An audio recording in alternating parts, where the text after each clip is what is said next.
ये बाल है ना, ये जो बाल होते हैं, ये बाल होते हैं हो ना, तो ऐसे छू के दिखाते हैं। उसका छोड़ तेरा भी उखाड़ लूंगा, समझ में आया? तो जैसा कि आप लोगों ने देखा ही होगा कि ये वीडियो क्लिप्स आपको कुछ समझ में आया। उसके पहले मैं बता देता हूँ कि पवन सिंह के छोटे भाई विशाल सिंह, जो पवन सिंह के मुंह बोले छोटे भाई है, और पवन सिंह का काफ़ी ज़्यादा इनके ऊपर प्यार दुलार रहता है।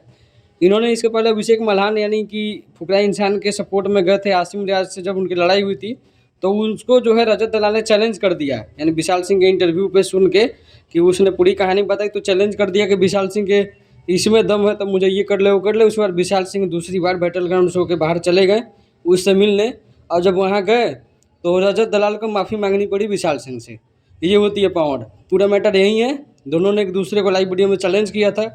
उसके बाद जो है विशाल सिंह सीधा पहुंच गए और अपना पावर दिखा दिया, तो रजत दलाल को यहाँ झुकना पड़ा। देखिए विशाल सिंह का अपना यूट्यूब चैनल है, प्लस पवन सिंह का पूरा सपोर्ट है पवन सिंह की टीम का। जब रजत दलाल बिग बॉस में था तो सपोर्ट करने के लिए इसकी टीम ने संपर्क किया था विशाल सिंह से, उस समय फुल सपोर्ट मिला विशाल सिंह की तरफ से। लेकिन जब आसिम रियाज से झगड़ा हुआ फुकरा इंसान का, उसके सपोर्ट में गए मनीषा रानी का दोस्त है अभिषेक मल्हान फुकरा इंसान, तो विशाल सिंह को ही चैलेंज कर दिया इसने, जो जिसका नाम है रजत दलाल। तब उसके चैलेंज को एक्सेप्ट करके विशाल सिंह मिलने गए बैटल ग्राउंड सेट के बाहर, तो वहाँ रजत दलाल को माफ़ी मांगनी पड़ी। बस पूरा का पूरा समरी यही है। मिलते हैं अगले वीडियो में।